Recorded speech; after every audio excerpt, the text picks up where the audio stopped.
ప్రభువైన యేసుక్రీస్తు నామములో మీ అందరికీ నా హృదయపూర్వకంగా ఆచరించుకుంటున్నాం. మన వాక్య ధ్యానంలోను యెషయా గ్రంథం 42వ అధ్యాయం 18, 19, 20 వచనాలు ఉన్నాయి. అందరూ గట్టిగా కలిసి చదువుకుందాం.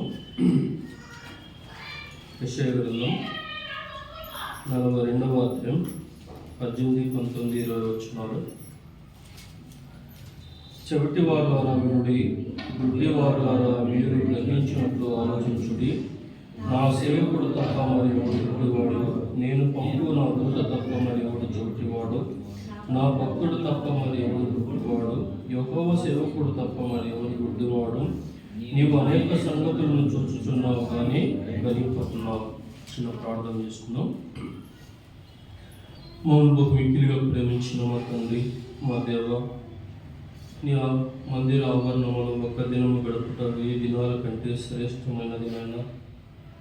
అవును మా తండ్రి, నీ పాద సన్నిధిలో ఈరోజు మా తండ్రి అవునైనా నీతిమంతులు జ్ఞాపకం చేసుకున్నట్టు ఆశీర్వాదకరమని మా ప్రభుని, మా రాజుని, మా అధిపతిని, దేవా, మా రక్షకుని జ్ఞాపకం చేసుకునే ధన్యతనిచ్చినందులకై స్తోత్రాలు.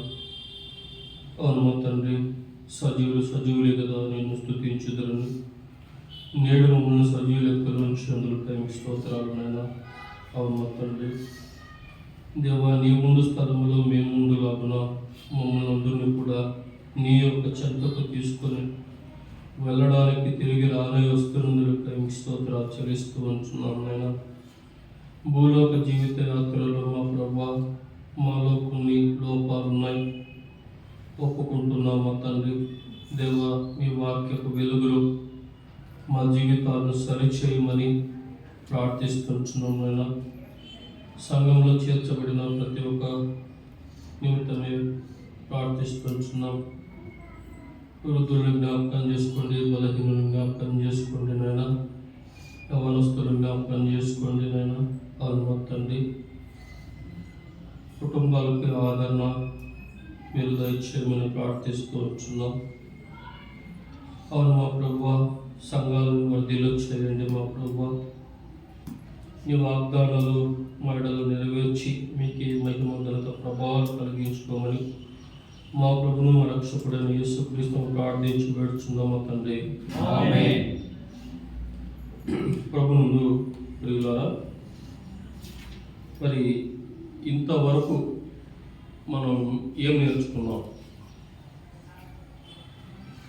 దాదాపుగా వర్తమానాలు అన్నిటి కలిపి ఏమేమి నేర్చుకుంటున్నాం? సాతానుకు సింహాసనం ఉన్నది, సాతానుకు దూతలు ఉన్నారు. సాతాను కాబట్టి వాడు క్రోధం కలిగిన వాడు, వాడు నేరం మోపేవాడు, తర్వాత వాక్యమును ఎత్తుకుని పోయేవాడు, శోధించేవాడు, గురుగులను విత్తేవాడు. అంతేకాకుండా ఈ లోక దేవత మరి అవిశ్వాసులైన మనోనేత్రాలని గుడ్డితనం కలుగు చేసేవాడని, మరి సాతానును ఎదిరించాలంటే దేవుడిచ్చి సర్వాంగ కవచము మనం ధరించుకోవాలి, తప్పనిసరిగా ఎదిరించాలి. సాతాన్ని ఏం చేయాలి? ఎదిరించాలి. కాబట్టి ఎదిరించాలంటే మరొక మాట ఉన్నది. యాకోబు పత్రిక 4వ అధ్యాయంలో మాట ఉన్నది. ఏమిటిది?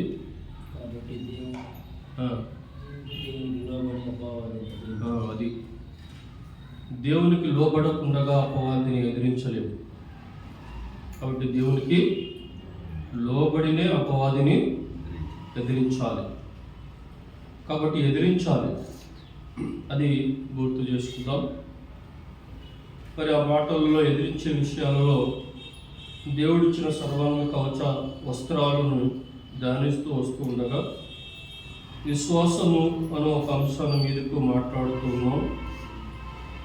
మాట్లాడుతూ ఉండగా విశ్వాసములో మనం గుడ్డివారముగా ఉన్నామన్న వాక్య సత్యాలు లేఖనాలు వివరిస్తూ ఉన్నాయి.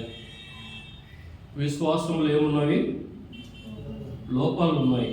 విశ్వాసంలోను, ప్రేమలోను, సహనంలోను లోపాలు ఉన్నట్టుగా వాక్యము స్పష్టంగా రాయబడి ఉన్నాయి. కాబట్టి ఎందుకు అంటే విశ్వాసంలో మనం ఏమి మర్చిపోయామంట? పాపము శుద్ధి కలిగిన సంగతి మనము మర్చిపోయి దూరదృష్టి లేని వారముగా ఉన్నాం. కాబట్టి మర్చిపోకూడనిది, మరవరానిది మన పాప శుద్ధీకరణ, మన రక్షణ దినం, ప్రభు చెంతకు వచ్చిన దినం. కాబట్టి అవి మరవరానిది అని జ్ఞాపకం చేసుకుంటూ ముందుకు సాగుతున్నాం. మరి గతసారి ఏ ఒక్క ప్రవక్తల గురించి మనం ధ్యానించాము? బిలాము గురించి ధ్యానించాము. మరి గుడ్డితనానికి కారణాలు ఏమిటి?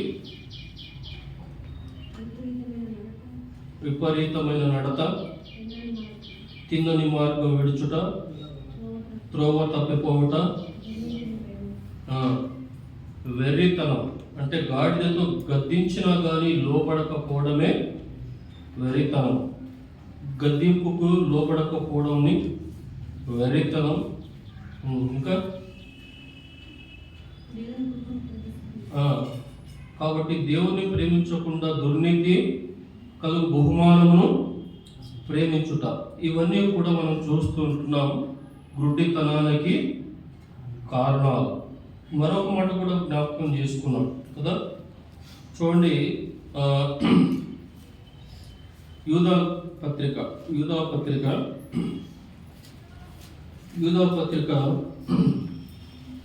11వ వచనం, అయ్యో వారికి శ్రమ, వారు కయ్యోను నడిచిన మార్గము నడిచిరి, బహుమానమును పొందవలనని బిలాము నడిచిన తప్పు త్రోవ ఆతులుగా పరిగెత్తిరి, కొరోహు చేసినట్టు తిరస్కారం చేసి నశించిరి. గుడ్డితనానికి కారణాలు ఇక్కడ ముగ్గురు వ్యక్తుల్లో కూడా ఒక బిలాము కనబడుతూ ఉన్నాడు. మొదటి వ్యక్తి ఎవరు? కయ్యోను.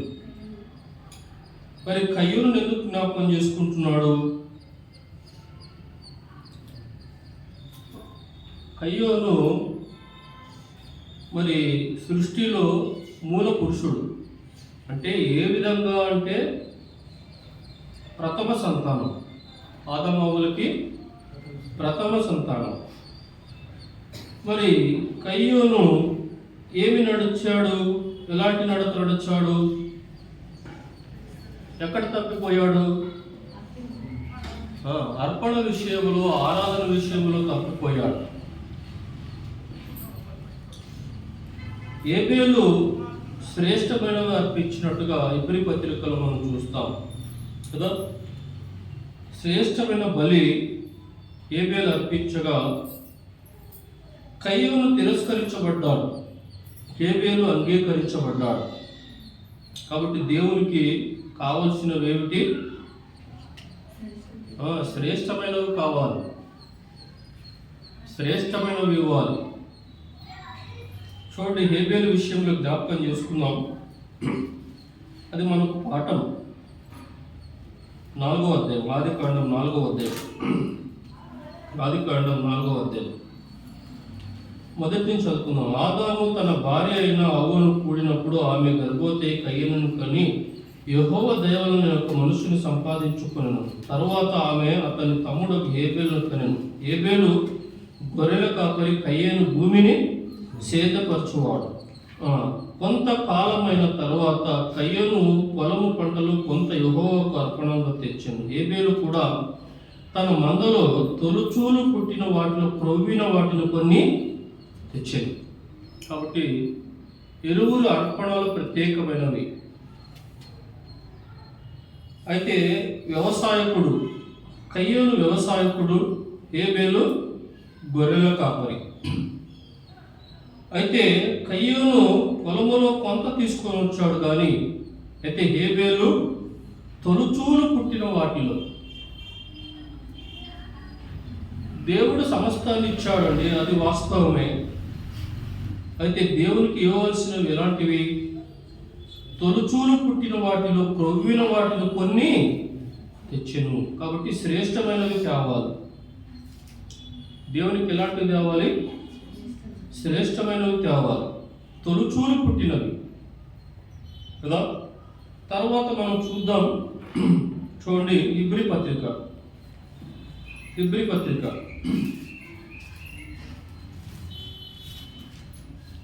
అధ్యాయం, ఇబ్రీ పత్రిక 7వ అధ్యాయం 4వ వచనం. ఇతడు ఎంత గనుడో చూడుడి, మూల పురుషుడైన అబ్రహాము అతనికి కొల్లగొన్న శ్రేష్టమైన వస్తువులలో 10వ వంతు ఇచ్చాను. కాబట్టి దేవునికి ఎలాంటివి ఇచ్చాడు? అబ్రహాము శ్రేష్టమైనవి ఇచ్చాడు. తన కుమారుని ఇవ్వడానికి కూడా ఆయన వెనుగుదీయలేదు అని అబ్రహాం గురించి మనం చూస్తూ ఉన్నాం. కాబట్టి దేవునికి మనం ఇవ్వాల్సింది శ్రేష్టమైనవి ఇవ్వాలి అని, లేక సత్యాలు మనకు బయలుపడుతున్నట్లుగా మనం చూస్తూ ఉన్నాం. కాబట్టి ప్రియులారా, మరి హేబేలు అలా తెచ్చాడు కానీ కయ్యను అలా తేలేదు. మరి హేబేలు ఏం చేశాడు? కయ్యను హతమార్చాడు. కాబట్టి ప్రియులారా, అందుకొరకే కింద మనం చూస్తూ ఉన్నాం. మరి 11వ వచనంలో మరి ఆడ కయ్యోను గురించి కొన్ని మాటలు రాయబడ్డాయి, కానీ బిలాము గురించి కొన్ని మాటలు రాయబడ్డాయి. అయితే తర్వాత కొరోహు చేసినట్టు తిరస్కారం చేసి నశించిరి. కాబట్టి కొరోహు ఏం చేశాడు?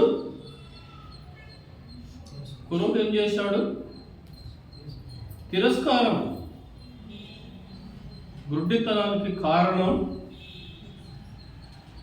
కాబట్టి దేవునికి ఇవ్వవలసిన విషయాలలో లోపమున్న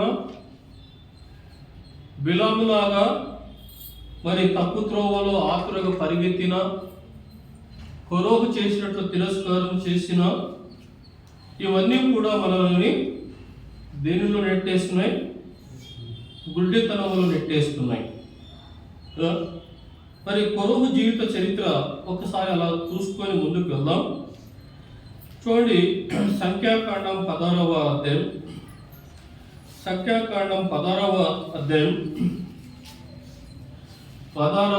అధ్యాయం మొదటి వచనం చదువుతున్నాం.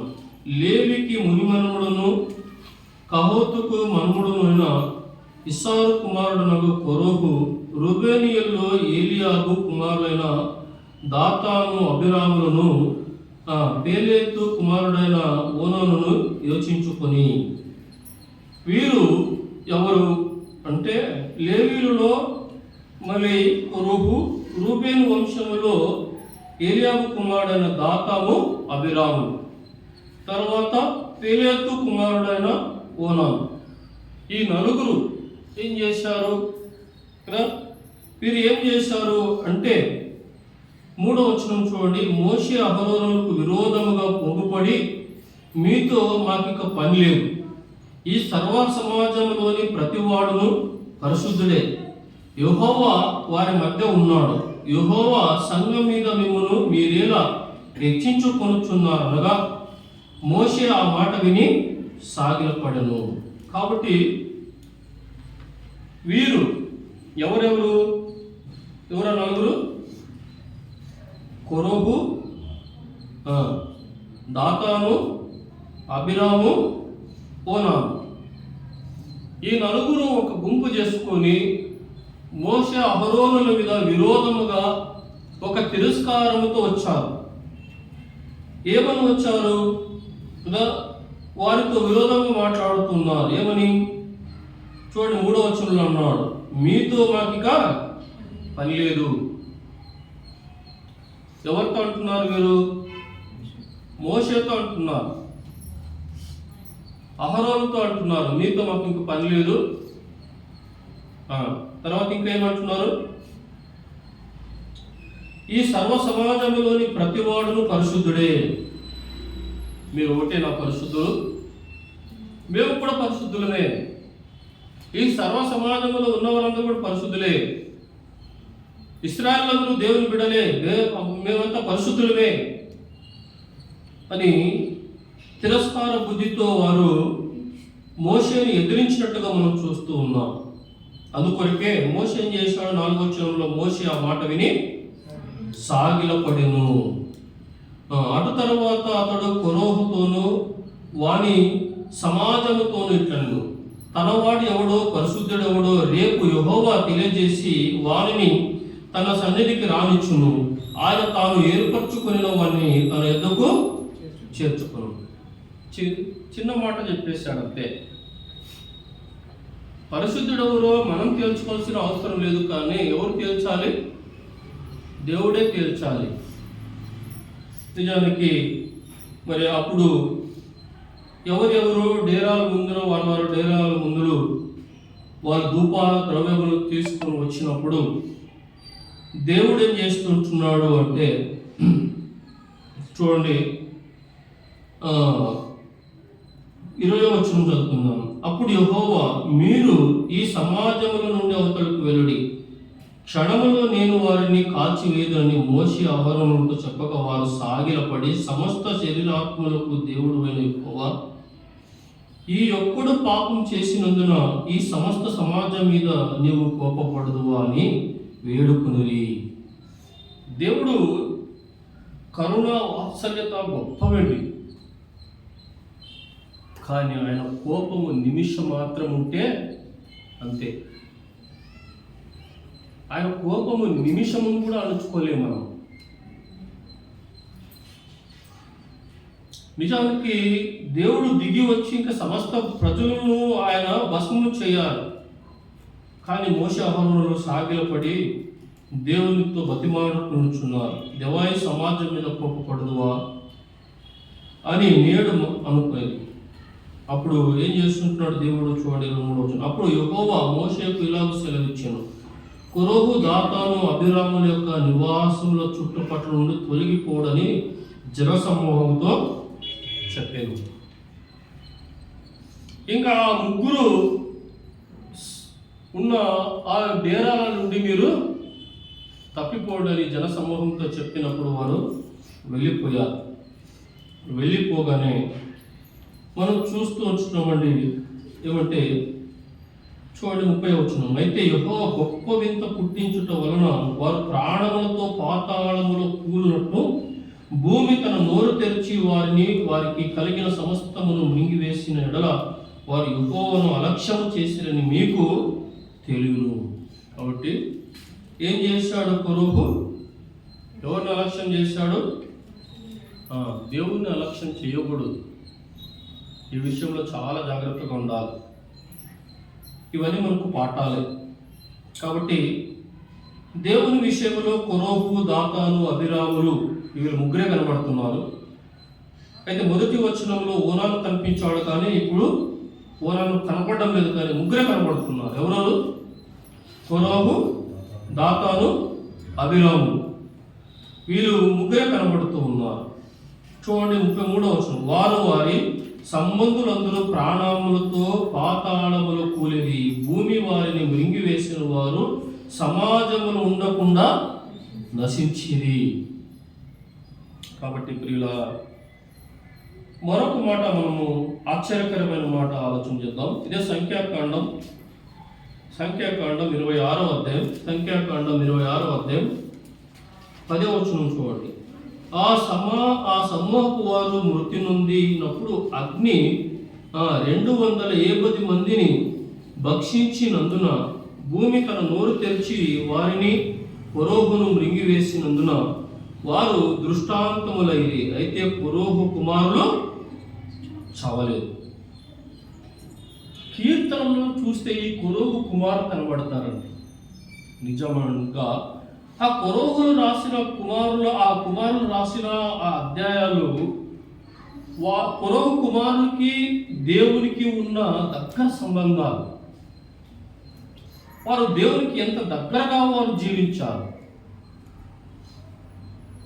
అయితే నశించిపోయింది ఎవరు? కొరోహు నశించిపోయాడు. 250 మంది అభిరాములు, దాతాను, కొరోహు వీరితో పాటు ఏకమైన కుటుంబీకులు అందరూ కూడా ఏమైపోయారు? నశించిపోయారు. కాబట్టి కుటుంబం అనేది వ్యవస్థ. తండ్రి తప్పు చేశాడు,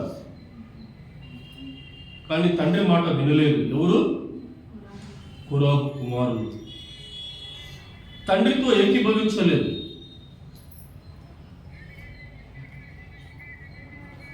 అయితే మరొక మాట మనం ఆలోచన చేద్దాం. చూడండి, సమూయేలు మొదటి గ్రంథం సమూయేలు మొదటి గ్రంథం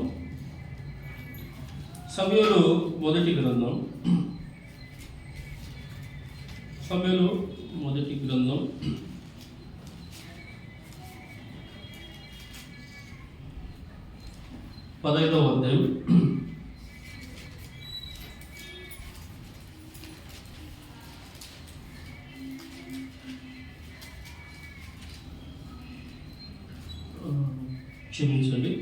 8వ అధ్యాయం. మొదటి సమూయేలు గ్రంథం 8వ అధ్యాయం 5వ వచనం. చిత్తగించుము, నీవు వృద్ధుడవు, నీ కుమారుడు నీ ప్రవర్తన వంటి ప్రవర్తన గలవారు కారు కనుక సకల జనుల మర్యాద చొప్పున మాకు ఒక రాజును నియమింపుము. ఎవరితో అన్నారు ఈ మాటలు? ప్రజలు వచ్చి సమూయేలుతో అంటున్నారు, సమూయేలు, నీవు వృద్ధుడవు, నీ కుమారులు నీ ప్రవర్తన వంటి ప్రవర్తన గలవారు కాదు. ఇక్కడ తండ్రి బాగున్నాడు, కుమారులు బాగు. అక్కడ తండ్రి బాగలేడు, కుమారులు బాగున్నారు. కాబట్టి ప్రియులారా, ఇక్కడ మనం ఆలోచన చేసినట్లయితే మనం చూస్తుంటున్నాం కుటుంబ వ్యవస్థ.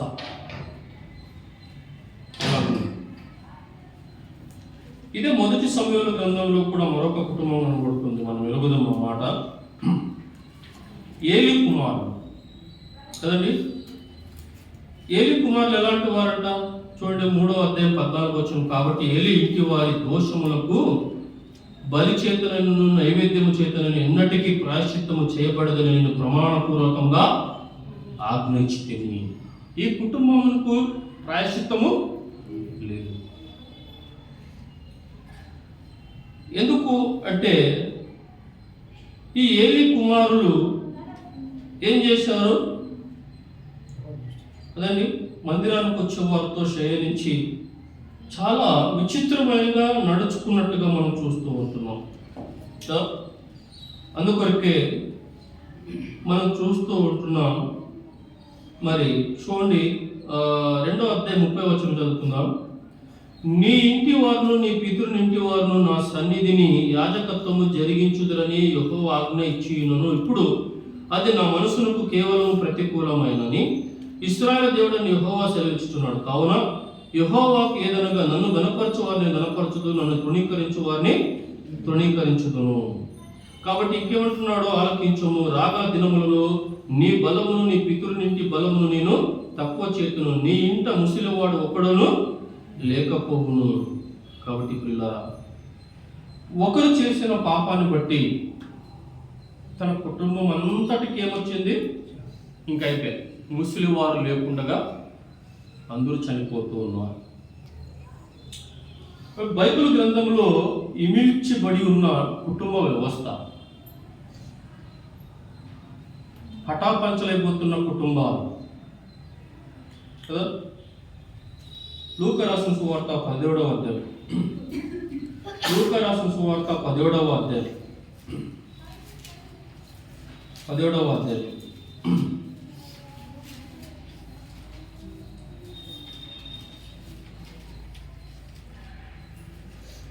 32వ వచనం. లోతు భార్యను జ్ఞాపకము చేసుకోండి, తన ప్రాణమును రక్షించుకొని కోరువాడు దాన్ని పోగొట్టుకును, దాన్ని పోగొట్టుకున్నవాడు దాన్ని సజీవముగా కాపాడుకును. లోతు కుటుంబం ఎలాంటిది?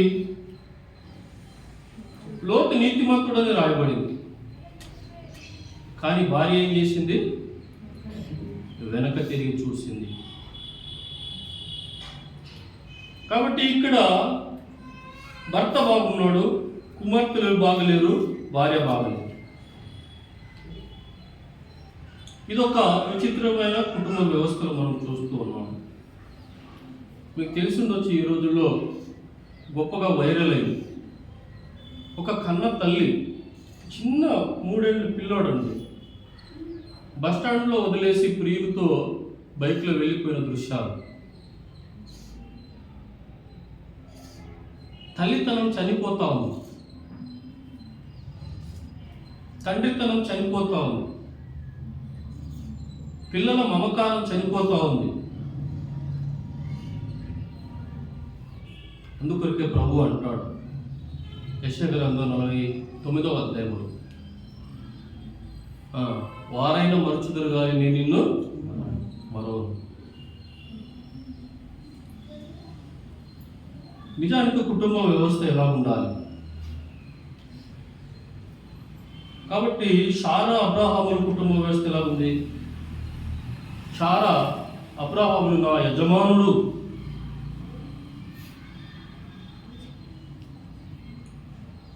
పిల్లల విషయంలో ఎలా ఉన్నారు? సమయంలో గొప్ప భక్తుడే, భక్తిపరుడే, కానీ కుమారులు ఎలా ఉన్నారంట? తండ్రి ప్రవర్తన కలిగిన వారు కాదు.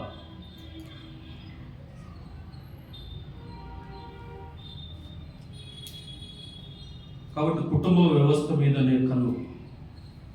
ఆదాము అవ్వల దగ్గరికి ఎవరు వచ్చారు? సాతాను వచ్చాడు, అంతే. మన ఆలోచనలు.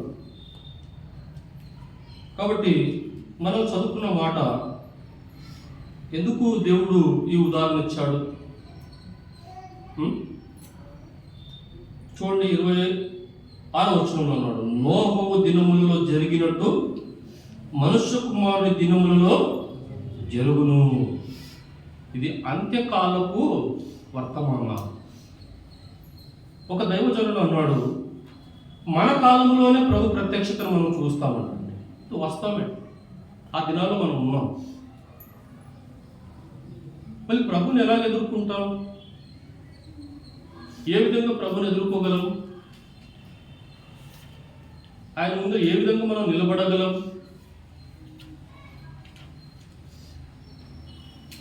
అయితే నోవహు దినములో జరిగినట్టు మనుష్య కుమారుని దినములో కూడా జరుగును. ఖచ్చితంగా చెప్పాడు.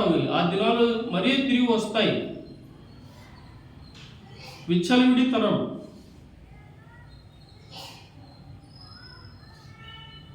కుటుంబ వ్యవస్థ నాశనం చేసే దినాలలో మనం ఉన్నాం. అందుకొరకే మరి నోవహును ఎందుకు గుర్తు చేశాడంటే, అలాంటి పరిస్థితుల్లో నోహ ఒక్క కుటుంబమే రక్షించబడింది.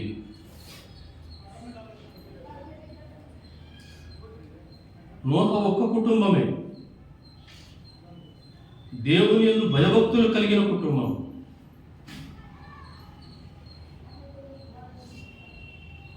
ప్రియులారా, అందుకొరకే లోతు భార్య జ్ఞాపకం చేసుకున్నది. ఎందుకు? ఆమె వెనక తిరిగి ఏమైపోయింది? ఉప్పు స్తంభం అయిపోయింది, నిస్సారమైపోయింది ఆమె జీవితం. ఉప్పు నిస్సారమైతే దేని వలన అది సారం పొందదు. భక్తి జీవితంలో మనం తిరస్కారము అనేది ఉండకూడదండి. లోతు భార్య లెక్కించలేదు, దేవుని లెక్కించలేదు, దేవుని మాటలు లెక్కించలేదు. ఫరోహు దేవుని మాటలను లెక్కించలేదు, అలక్ష్యం చేశాడు. నేను కూడా పరిశుద్ధుడినే. తిరస్కారం. కాబట్టి ప్రియులారా, మరి కయ్యోను ఏం చేశాడు? కయ్యోను నరహంతకుడు. నరహంతకునిలో ఎవరి ప్రేమ ఉండదు. చూడండి, కయ్యోను గురించి మరొక మాట చూడండి, ఏమంటున్నాడు? మొదటి యోహాను పత్రిక 3వ అధ్యాయం 12వ వచనం ఏమంటున్నాడు? మనము కయ్యోను వంటి వారమై ఉండరాదు, వాడు దుష్టుని సంబంధి తన సహోదరుని చంపెను. కాబట్టి చంపుట అంటే ఏమి? ఏమండి, చంపుట అంటే అర్థం ఏమి? 13వ వచనం, సహోదరులారా, లోకము మిమ్మును ద్వేషించినట్లు ఆశ్చర్యపరపడి మనము సహోదరులను ప్రేమించుచున్నాము కనుక మరణంలో నుండి జీవంలోనికి దాటి ఉన్నామని ఎరుగుదాం. ప్రేమ లేనివాడు మరణమందు నిలిచున్నాడు, తన సహోదరుని ద్వేషించువాడు అంతే. మనం ఎవరిని కూడా ద్వేషించరాదు అనే సత్యం మనం ఎరిగి ఉంటే ఈనాటికి సంఘాలు అభివృద్ధి అయ్యేవి, సంఘాలు చీలిపోయేవి కాదు. ఒక మాట ఆలోచన చేయండి. మిమ్మల్ని ఒక మాట అడుగుతాను, మీరు ఆ మాటకు అర్థం చెప్పాలని చూద్దాం. ఫిలిప్పీ పత్రిక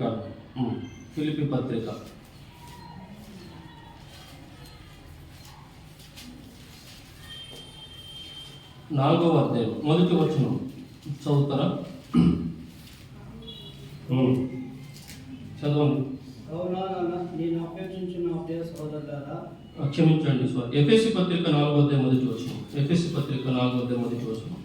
కాబట్టి మీరు సమాధానమును బంధము చేత ఆత్మ కలిగించు ఐక్యతను కాపాడుకొనుటకు శ్రద్ధ కలిగిన వారై ప్రేమతో ఒకరినొకరు సహించుచు. వాక్యం ఏం చెప్తుంది? అంతేనా?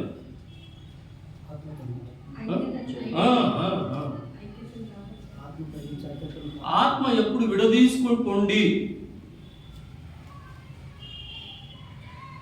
సంఘాలను విడదీయండి అని ఏ ఆత్మ చెప్పదు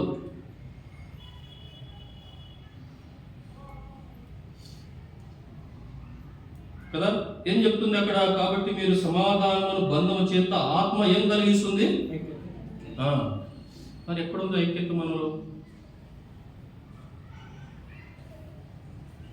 ఉంది ఐక్యత. మనలో ఆత్మ ఉంటే మనల్ని ఐక్యత కలుగు చేస్తాడు, ఒకరినొకరు సమాధానం పరుస్తాడు, ఒకరినొకరు ప్రేమ పరుస్తాడు. ఆత్మకు విలువ లేదు. సొలొమోను ఏం కట్టించాడండి? ఎలాంటి మందిరం అది? ఎంత గొప్ప మందిరం అండి! ఎంత వెలపోసి కట్టారు ఆ మందిరాన్ని, బంగారంతో నింపారు మందిరాన్ని. ఏమైంది ఇప్పుడు? ఉందా? ఎందుకు లేదు ఇప్పుడు? అది ఎంతో ఆశపూర్వకంగా ఎంతో కష్టపడి కట్టిన మందిరం ఎందుకు లేదు ఇప్పుడు?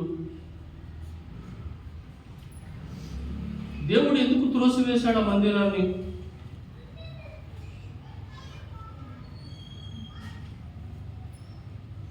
దేవుడు హస్తకృత్యంలో ఆలయంలో ఆయన నివసింపడు. ఆ మాట వాస్తవమే. ఆయన మాటకు విలువ లేని చోట ఆయన ఉండడు.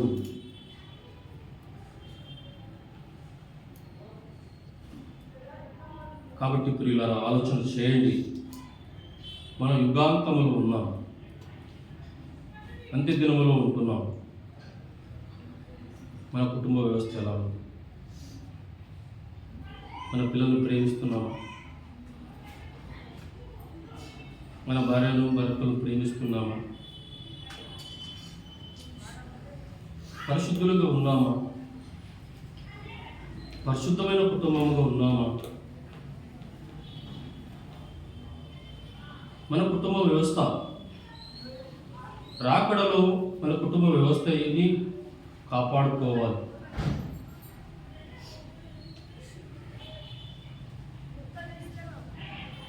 మీరైనా మర్చిపోతారు కానీ నేను నిన్ను మరవను అంటాడు ఆయన. తల్లి అయినా మర్చిపోతుంది, తండ్రి అయినా మర్చిపోతారు. అలాంటి కుటుంబాలు ఉన్నాయి. పిల్లలు మర్చిపోతారు. అన్ని అలాంటి కుటుంబాలకు ఏర్పడుతున్నాయి. కానీ ప్రియులారా, ఆత్మ కలిగించు ఐక్యతను కాపాడుకున్నట్టు శ్రద్ధ కలిగి ఆత్మ ఐక్యతను కాపాడుతుంది. వారితో మాట్లాడొద్దు, వీరితో మాట్లాడొద్దు అనే నిబంధనలు లేవు.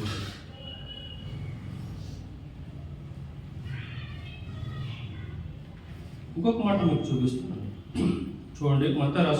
యోహాను రాసిన సువార్త 10వ అధ్యాయం 16వ వచనం చూడండి. ఏమంటున్నాడు? ఈ దొడ్డివి కానివి వేరే గొర్రెలను నాకు కలవు, వాటిని కూడా నేను తోడుకొని రావలను. అవి నా స్వరము విన్ను. అప్పుడు మంద ఒక్కటై గొర్రెల కాపరి ఒక్కడబడు. దేవుని చిత్తం ఏమిటి? మంద ఒకటవ్వాలి, చెదిరిపోయే మంద కాదు. ఒకటి మంద, ఒక్క మంద కావాలి. అది ఆయన చిత్తం. మంద ఒకటిగా కనబడాలి. అందుకొరకే ఒక్కొక్క మాట వింటేనే భయం వేస్తుంది కదండి. తర్వాత మరొక మాట మనం చూసినట్లయితే చూడండి, మత్తయి రాసిన సువార్త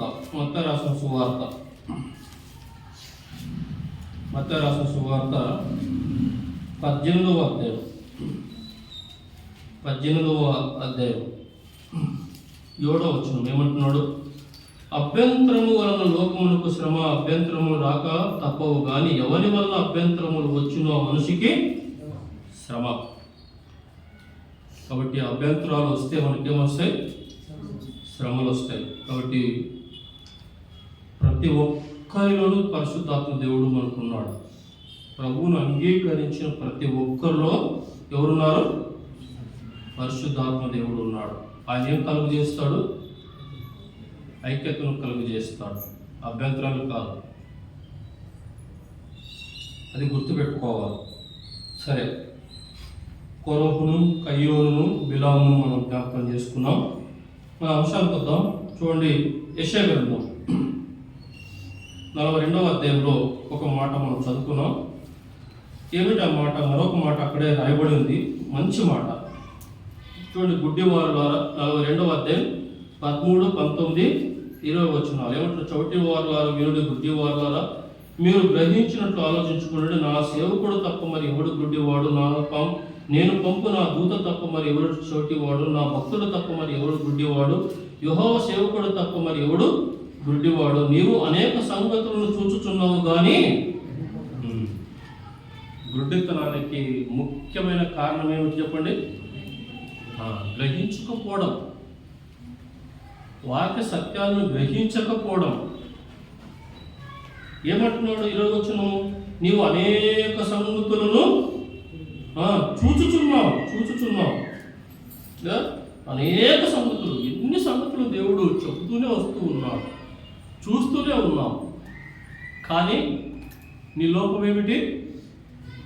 గ్రహింపు లేకపోవడం. నెహెమ్యా గ్రంథం 8వ అధ్యాయం 2వ వచనం. నెహెమ్యా గ్రంథం 8వ అధ్యాయం 2వ వచనం ఏమంటున్నాడు?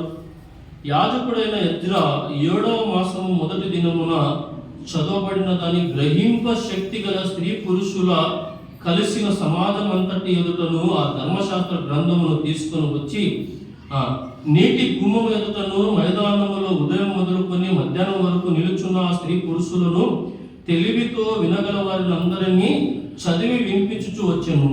ఆ జనులందరూ ధర్మశాస్త్ర గ్రంథమును శ్రద్ధతో వినిరి.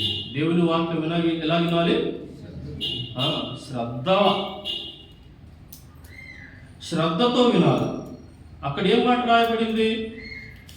యాజకుడైన ఎజ్రా 7వ మాసము మొదటి దినమున చదవబడు దాన్ని గ్రహింప శక్తి గల స్త్రీ పురుషులు. కాబట్టి ఇశ్రాయేలు ప్రజలు ఎలాంటి వారట? గ్రహించేవారు. వారు పురుషులు మాత్రమే రాయబడిందా? స్త్రీ పురుషులు ఇద్దరు కూడా గ్రహించాలి. వాక్యం వినడమే కాదండి, గ్రహించు. ఆ వాక్యం, ఆ సత్యం ఏం చెప్తుందో గ్రహించు. మనసు మార్చుకో.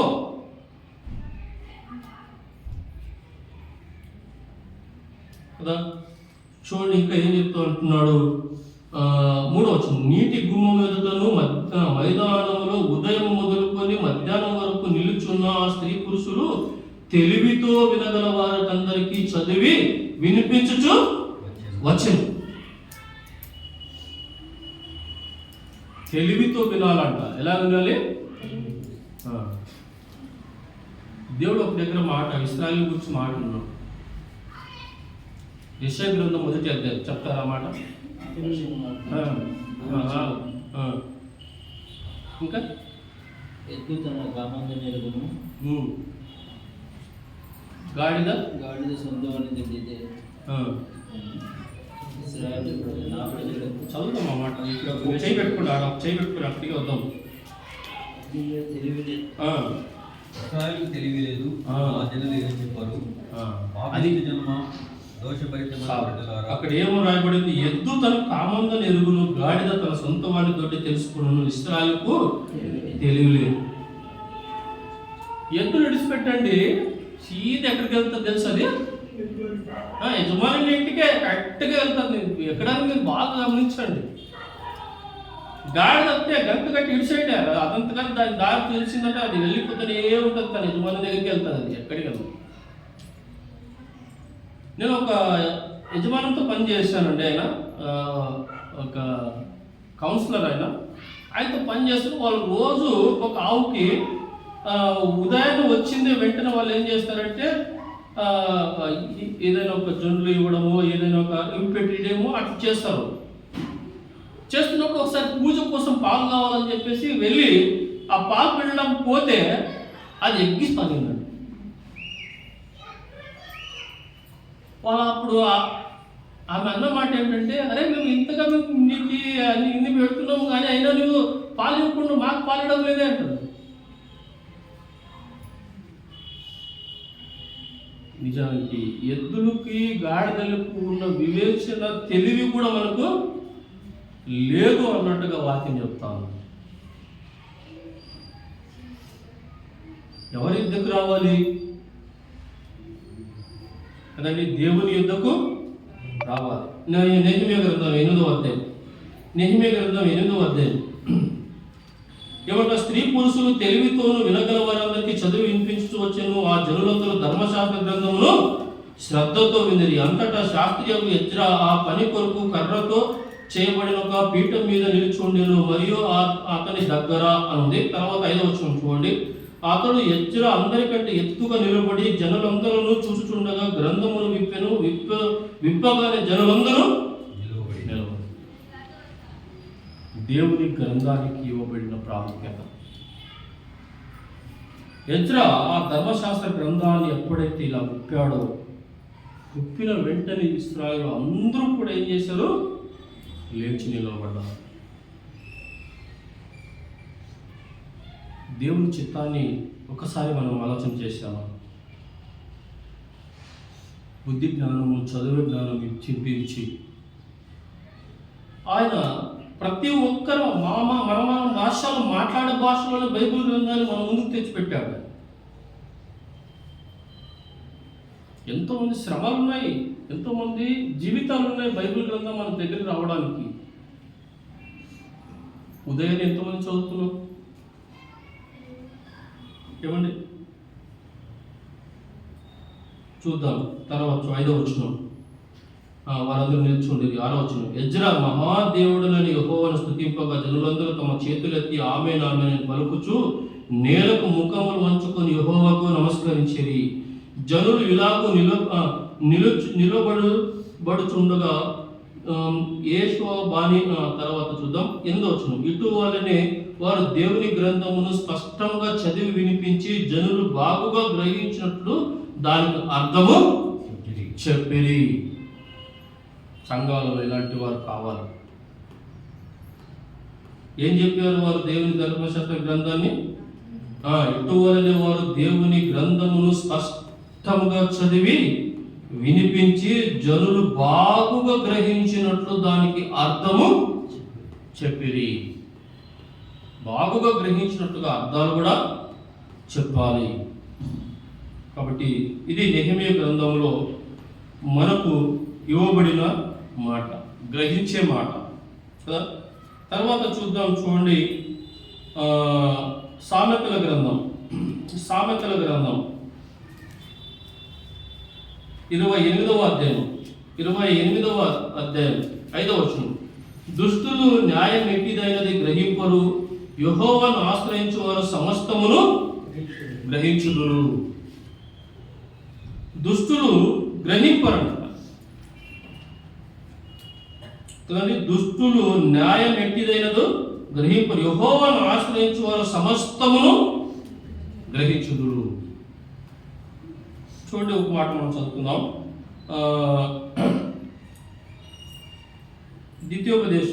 దినవృత్తాంతం 2వ దినవృత్తాంతముల గ్రంథం 14వ అధ్యాయం తూకిగా అలా చదువుకొని ముగించుకుందాం. ఒక వ్యక్తిని గురించి మనం చదువుకుందాం. 14వ అధ్యాయం 4వ వచనం, వారు పితరుల దేవుడైన యెహోవాను ఆశ్రయించుటకును ధర్మశాస్త్రమును బట్టి విధిని బట్టి క్రియలను జరిగించుటకును యూదా వారికి ఆజ్ఞాపించి.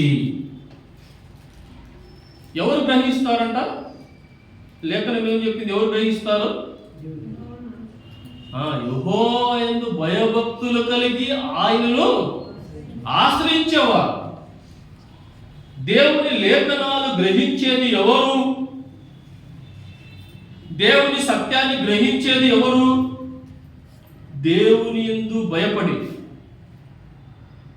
దేవుని యందు భక్తి కలిగి, భక్తి యొక్క శక్తిని ఆశ్రయించి, అలాంటి వారు గ్రహిస్తారంట, కానీ వేరెవరు గ్రహించలేరు. అందుకొరకే ఆశ్రయించేవారు, యెహోవాను ఆశ్రయించేవారు. అలాంటి యెహోవాను ఆశ్రయించే వారిలో ఇక్కడ ఒక రాజును మనం చూస్తున్నాం. ఎవరు ఆ రాజు? మొదటి వచనం చూడండి. అబియా తన పితరులతో కూడా నిద్రింపగా జనులు అతన్ని దావీదు పట్టణం మందు పాతిపెట్టి అతనికి బదులుగా అతని కుమారుడైన ఆసా రాజయ్య. ఇతని దినములలో దేశము 10 సంవత్సరములు నెమ్మది పొందిన. ఆస తన దేవుడని యెహోవా దృష్టికి అనుకూలముగాను యథార్థముగాను నడిచాడు. మనలాంటి మనిషి ఆయన కూడా. మనలాంటి 2 చేతులు 2 కాళ్ళు ఉన్నాయి, 2 కళ్ళు ఉన్నాయి, ముక్కుంది, చెవులు ఉన్నాయి, నోరుంది, అన్నీ ఉన్నాయి. మన స్వభావమే ఆయనది కూడా. కానీ అతడు రాజు. అయితే రాజభారం ఉన్నా కానీ అతని సంవత్సరంలో మరి 10 సంవత్సరాలు ఎలా ఉన్నాయంట?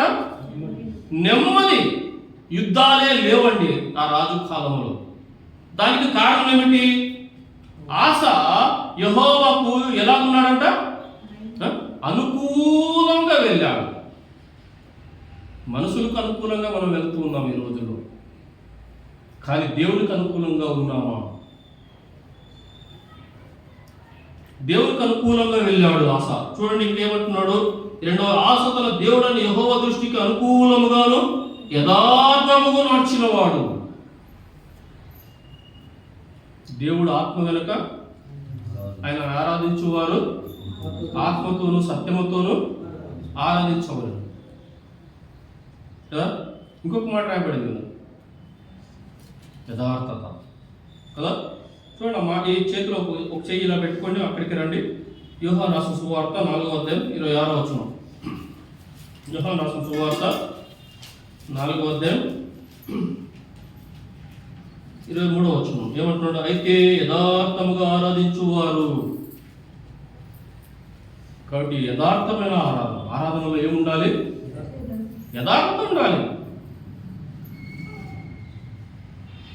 కాబట్టి ఇలాంటి యథార్థత కలిగిన వాడు ఆస, యథార్థమైన వాడు, అనుకూలుడు. తర్వాత మనం చూస్తుంటున్నాం. చూడండి, రండి ఇప్పుడు దినవృత్తాంతం 2వ గ్రంథం 14వ అధ్యాయం 3వ వచనం చూడండి ఏమంటున్నాడు?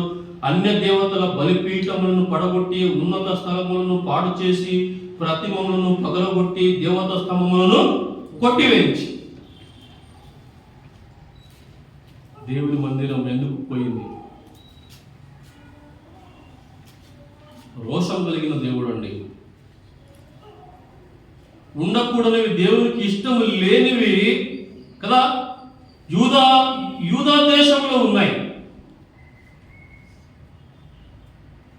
దేవుడు ఇష్టపడనివి అన్య దేవతల బలిపీఠములను పడగొట్టి, ఉన్నత స్థలములను పాడు చేసి, ప్రతిమలను పగలగొట్టి, దేవత స్తంభములను కొట్టివేయించావు. అన్నీ కూడా ఉన్నాయి. అవన్నీ కూడా ఆశ తొలగించేశాడు, అంతే, తీసివేశాడు. ఉండకూడదు, ఇవి నా దేవునికి ఇష్టం లేదని యెహోవాకు అనుకూలంగా వెళ్తూ ఉన్నాడు, యెహోవాకు యథార్థంగా వెళ్తూ ఉన్నాడు కదా. అందుకొరకు ఏమంటున్నాడు? 4వ వచనం, వారి పితరుల దేవుడిని యెహోవాను ఆశ్రయించుటకు ధర్మశాస్త్రం బట్టి విధిని బట్టి క్రియలను జరిగించుటకు యూదా వారికి ఆజ్ఞాపించి. యూదా వారికి మొట్టమొదటిగా ఆజ్ఞాపిస్తున్నాడు, లేదు మనము ధర్మశాస్త్ర గ్రంథాన్ని మనం ఫాలో అవ్వాలి. తర్వాత మనం చూస్తూ ఉన్నాం, చూడండి 5వ వచనం. ఉన్నత స్థలములను సూర్యదేవత స్తంభములను యూదా వారి పట్టణంలో నుండి తీసివేసెను. అతని ఏలుబడి యొక్క రాజ్యము నెమ్మదిగా ఉండెను. ఆ సంవత్సరంలో అతనికి యుద్ధములు లేకపోవట చేత దేశంలో నెమ్మది కలిగి ఉండెను. యెహోవా అతనికి విశ్రాంతి దయచేసి ఉండగా అతడు యూదా దేశమును ప్రాకారముల పట్టణమును కట్టించెను. దేవుని సహాయం వచ్చిందండి. దేవుడికి అనుకూలంగా మనం వెళ్తే దేవుడు మనకు ఏం కలుగు చేస్తాడు? నెమ్మది కలుగు చేస్తాడు, విశ్రాంతిని కలుగు చేస్తాడు. తర్వాత 7వ వచనం. అతడు యూదా వారికి ఇలాగూ ప్రకటన చేసిన, మనము దేవుడైన యెహోవాను మనము ఆశ్రయించితిమి. ఎవరిని ఆశ్రయించారట? యెహోవా, ఈ ఇశ్రాయేలు దేవుడైన యెహోవాను ఆశ్రయించితిమి. ఆశ్రయించినందున ఆయన మన చుట్టూను నెమ్మది కలుగు చేసి ఉన్నాడు. దేశమందు మనము నిరభ్యంతరముగా తిరగవచ్చును. మనము ఈ పట్టణములను కట్టించి వాటికి ప్రాకారములను, గోపురములను, గుమ్మములను, ద్వారబంధములను అమర్చుదుము. కాగా వారు పట్టణములను కట్టి వృద్ధి నొందిరి. దేవుడిని ఆశ్రయిస్తే నీవు వృద్ధి నొందుతావు, నీవు పట్టణములను కట్టుకుంటావు. తర్వాత 8వ వచనం. ఆ కాలంలో డాళ్ళను ఈటెలను పట్టుకొను 3 లక్షల మంది యూదావారును కేడములను ధరించిన విల్లు వేయు 2,80,000 మంది బెన్యామీనులను కూడిన సైన్యము ఆసకు ఉండెను. వీరందరూ పరాక్రమశాలులు ఉన్నారండి ఆసాకి. అయితే ఏం జరిగింది? 9వ వచనంలో కూష్యుడైన జెరోహు వారి మీద దండెత్తి వేవేల సైన్యములో 300 రథములు కూర్చుకొని బయలుదేరి మారేశ్వరకు రాగా, అప్పుడు ఏం చేశాడంటే మారేశ్వరకు వచ్చినప్పుడు 11వ వచనంలో ఆస తన దేవుడని యెహోవాకు మొరపెట్టి, యెహోవా విస్తారమైన సైన్యము చేతులు ఓడిపోకుండా బలము లేని వారికి సహాయం చేయుటకు నీకన్నా ఎవరూ మాకు లేరు. మా దేవా యెహోవా మాకు సహాయం చేయమని నిన్నే నమ్ముకొని ఉన్నాము. నీ నామం బట్టి ఈ సైన్యమును ఎదిరించుటకు బయలుదేరి ఉన్నాము. యెహోవా నీవే మా దేవుడు, నరమాత్రులను నీ పైన జయముందనీయకుమని ప్రార్థింపగా యెహోవా ఆ కూషీయులను ఆస ఎదుట యూదా వారి ఎదుటను నిలవనీయక వారిని మొత్తినందున వారు పారిపోయింది. ఆశ్రయించడం అంటే ఏంది? పరాక్రమశాలులు ఉన్నారు, బలవంతులు ఉన్నారు అని చెప్పేసి ముందుకు దూకడమా? యెహోవా యొద్ద విచారణ చేయాలి. ఎవరి యొద్ద? దేవుని యొద్ద విచారణ చేయకుండా ఏ పని కొనుక్కోవద్దు. అడుగు ఆయనకి, దేవా నాకు ఈ పని వెళుతూ ఉన్నాను, ఇది కరెక్టా కాదా అడగాలి. ఇది నీ చిత్తం కాకపోతే తీసేయి, నీ చిత్తం అయితే ఉంచు. దేవుని ఆశ్రయించడం అంటే ఆయన యొక్క విచారణ చేయడం. అందుకొరకు ఏం చేశాడు దేవుడు? ఏం చేశాడు? యెహోవాను ఆశ్రయించాడు కాబట్టి, యుద్ధం వచ్చింది కాబట్టి ఎదిరించాడు, వారు పారిపోయారు. దేవుడే యుద్ధం చేశాడు. తర్వాత 15వ అధ్యాయం 8వ వచనం. ప్రవక్త అయిన ఓదేదు ప్రకటించిన ఈ మాటను ఆశ విన్నప్పుడు అతడు ధైర్యము తెచ్చుకొని. దేవుని ఆశ్రయించి వారు ఎలా ఉంటారట? ధైర్యంగా ఉంటారు ప్రియులారా. తర్వాత 9వ వచనం. యూదా వారినందరినీ, బెన్యామీనులందరినీ, ఎఫ్రాయిము, మనష్షే, షిమ్యోను గోత్ర స్థానంలో నుండి వచ్చి వారి మధ్య నివసించు పరదేశులను సమకూర్చిన. అతడు దేవుడని యెహోవా అతనికి సహాయుడైన చూచి ఇశ్రాయేలు వారిలో నుండి విస్తారమైన జనం అతని పక్షముగా చేరి. యూదా వారు వేరు, ఇశ్రాయేలు వారు 2 గోత్రాలు వేరైపోయినా, అయితే ఆస దేవుని అనుసరించిన విధానాన్ని చూసి ఇశ్రాయేలు కూడా జనం కూడా వచ్చి ఏం చేశారంట? ఎవరి పక్షం చేరారు? ఆస వైపు తిరిగారు. ఆకర్షిస్తున్నావా? నువ్వు విసర్జిస్తున్నావా? ఆకర్షిస్తున్నావా? ఆస ఆకర్షణగా ఉన్నాడు. తర్వాత 10వ వచనం. ఆస ఏలుబడి యందు 15వ సంవత్సరమున 3వ నెలలో వారు యెరూషలేములో కూడి తాము తీసుకొని వచ్చిన కొలుసముల నుండి ఆ దినమును 700 ఎద్దులను 7,000 గొర్రెలను యెహోవాకు బలిగా అర్పించిరి. 12వ వచనం. పూర్ణ హృదయముతోనూ పూర్ణాత్మతోనూ తమ పితరుల దేవుడైన యెహోవా యొద్ద తాము విచారణ చేయదు అని. పినలే గాని, పెద్దలే గాని, పురుషులే గాని, స్త్రీలే గాని, ఇశ్రాయేలు దేవుడైన యెహోవా యొద్ద విచారణ చేయని వారికి అందరికీ మరణం విధించునని నిర్లక్ష్యం చేసుకుని నిష్కర్ష చేసుకునేది. ఒక గొప్ప తీర్మానం వచ్చేసింది వాళ్ళు. పిల్లలు కావచ్చు, పెద్దలు కావచ్చు, అందరూ కూడా ఏం చేయాలి? ఎవరో విచారణ చేయాలి? మాంత్రికులు ఎద్దునా, మనుషులు ఎద్దునా? ఫస్ట్ ఆఫ్ ఆల్ దేవుని దగ్గర విచారణ చేయాలి. దేవుని దగ్గర విచారణ చేయాలి కదండి. తర్వాత ఏం చేసుకుంటున్నాం చూడండి, 15వ వచనం.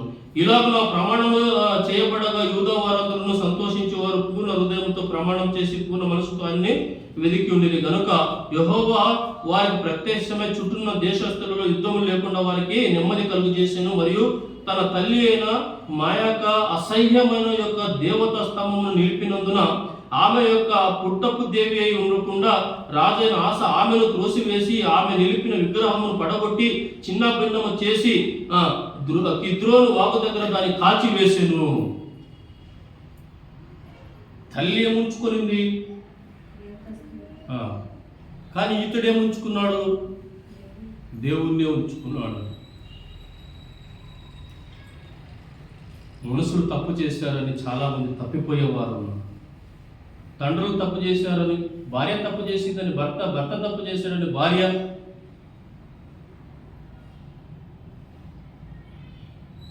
అయితే ఆశ తన తల్లి తప్పు చేసిందని కాదు, దేవుని ఆశ్రయించాలని చెప్పేసి ఆయన ఏం చేశాడు?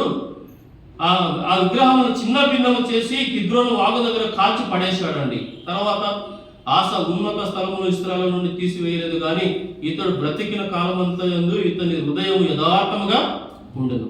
తన తండ్రి తాను ప్రతిష్ఠించినట్టు వెండి బంగారమును ఉపకరణములను అతడు తీసుకుని దేవుని మందిరమున దందుంచెను. ఆశ ఏర్పడేందుకు 35వ సంవత్సరం వరకు యుద్ధములే జరగలేదు. దానికి కారణం 36వ సంవత్సరము జరిగింది అని అర్థం. 35 years నెమ్మదిగా ఉన్నాడు. ఆఫ్టర్ 35 years ఏమైంది? 16వ అధ్యాయం. ఆశ ఏలుబడేందుకు 36వ సంవత్సరమున ఇశ్రాయేలు రాజైన బయేషు యూదా వారి మీద దండెత్తి బయలుదేరి యూదా రాజైన ఆశ యుద్ధకు రాకపోకలు జరగకుండానట్లు రామాను కట్టింపగా ఆశ యెహోవా మందిరమందున్న రాజనగరనందున్న ఉన్న బొక్కసములోని వెండి బంగారములను తీసి తమ బొక్కసములో నివాసము చేయు సిరియా రాజును బెన్హదదును దూతల చేత పంపి. ఆ మాట 7వ వచనం చూద్దాం.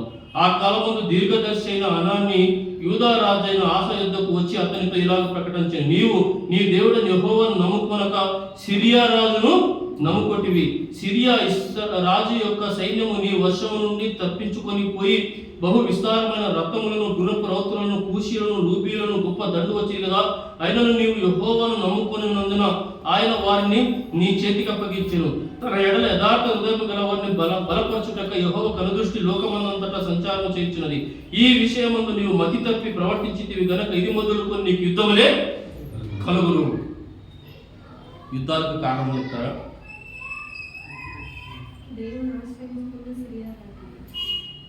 మొదటి పాయింట్. నెక్స్ట్ పాయింట్ చాలా ప్రాముఖ్యమైన పాయింట్. అది అర్థమైపోయింది. మనం దేవుని వద్ద విచారణ చేయలేదు. విచారణ చేయమని చెప్పిన వాడు విచారణ చేయకుండా సిరియా రాజును ఆశ్రయించాడు. కానీ ఇంకోటి ప్రాముఖ్యమైన పాయింట్ ఉన్నాడు. అది ఆ మాట చూడండి, ఏమంటున్నాడు చూడండి. 2వ వచనం.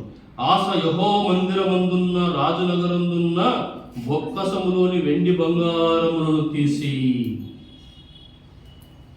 దేవునికి ప్రతిష్ఠితమైన ఏ వస్తువును కూడా అవి దేవునివే, అది మనదే కాదు. ఆశ ఈ విషయంలో తప్పు చేశాడు.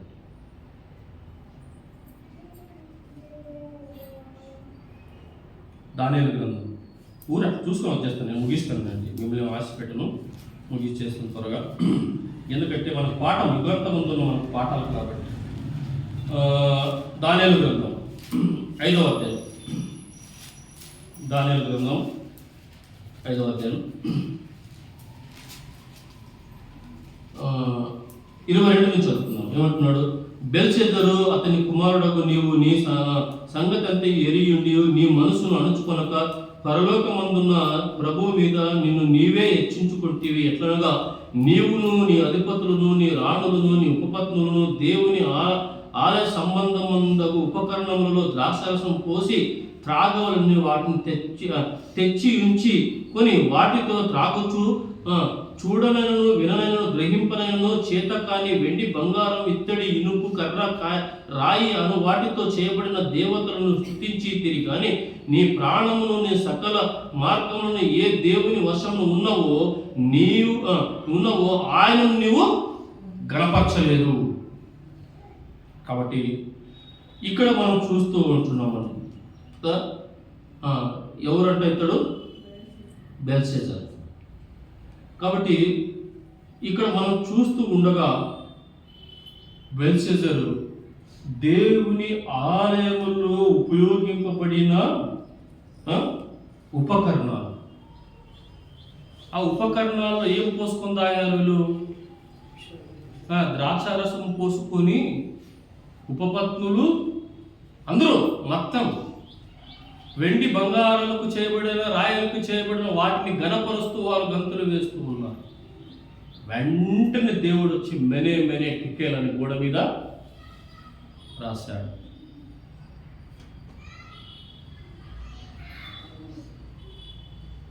ఆశ పతనానికి కారణం ఏమిటి? దేవుని ఉపకరణాలు, దేవుని వెండి బంగారాలను ఎవరికి ఇచ్చాడు? సిరియా రాజుకు ఇచ్చాడు.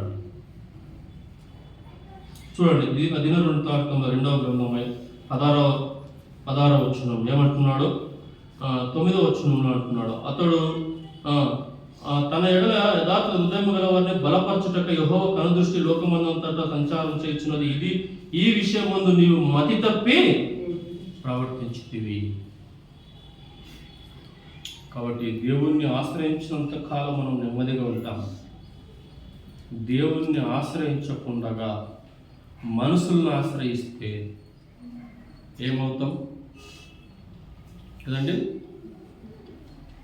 ఈ విషయంలో మతి తప్పి, ఏం తప్పిందంట? ఆశకి మతి తప్పి ప్రవర్తించాడు కదా. ఏం చేశాడంట? చూడండి 10వ వచనంలో, ఆ దీర్ఘదర్శి అట్లు ప్రకటించినందుకు ఆశ అతని మీద కోపగించి రౌద్రము చూపి అతన్ని బందీ గృహములో వేసెను. ఇదిగాక ఆ సమయమందు ఆశ జనులలో కొందరిని బాధపరిచెను. ఆశ చేసిన కార్యములన్నింటినీ గూర్చి యూదా ఇశ్రాయేలు రాజుల గ్రంథమందు రాయబడి ఉన్నది. ఆశ తన ఏలుబడి యందు 39వ సంవత్సరమున పాదములలో జబ్బు పుట్టి తాను బహు బాధపడినను. దాని విషయములో అతడు యెహోవా యొద్ద విచారణ చేయక వైద్యులను పట్టుకొని ఆశ తన పితరులతో కూడా నిద్రించాడు. దేవుడు ఒక అవకాశం ఇస్తాడు, ఏ ఒక్క రీతికైనా కానీ. కాళ్ళు జబ్బు పెట్టిస్తే వస్తాడేమో దగ్గరికి అనుకున్నాడు, రాలే. వైద్యుల దగ్గరికి వెళ్ళాడు, యెహోవా యొద్ద విచారణ చేయలే. కాబట్టి ప్రియులారా, మన పరిస్థితి ఏమిటి చూడండి. ఇర్మియా గ్రంథం ముగిస్తున్నాను. ఇర్మియా గ్రంథం 17వ అధ్యాయం. ఇర్మియా గ్రంథం 17వ అధ్యాయం 5వ వచనం ఏముంది? యెహోవా ఇలాగ సెలవిచ్చుచున్నాడు, నరులను ఆశ్రయించి శరీరులను తనకు ఆధారం చేసుకొనుచు తన హృదయమును యెహోవా మీద నుండి తొలగించుకునివాడు అంతే. మరి ఎవరి యొద్ద విచారణ చేస్తున్నావు? ఏమండి? యాకోబు పత్రిక 4వ అధ్యాయం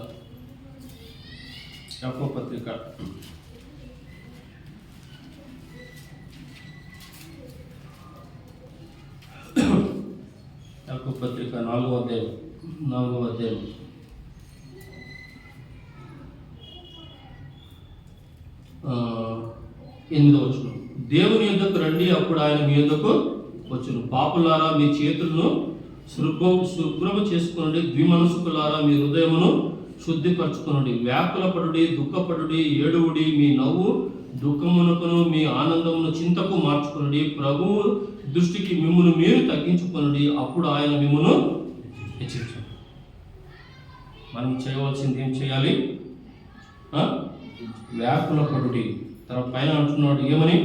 పాపులారా మీ చేతులను శుభ్రము చేసుకునుడి, ద్విమనస్కులారా మీ హృదయమును శుద్ధిపరచుకునుడి. వ్యాకులపడుడి, దుఃఖపడుడి, ఏడువుడి. మీ నవ్వుకు దుఃఖమునకును మీ ఆనందమును చింతకు మార్చుకునుడి. ప్రభు దృష్టికి మిమ్మల్ని మీరు తగ్గించుకుని, అప్పుడు ఆయన మిమ్మల్ని హెచ్చించు. దావీదు తప్పు చేశాడు. ఏం చేశాడు? ఆయన ఏడ్చాడు, ప్రలాపించాడు, దుఃఖపడ్డాడు,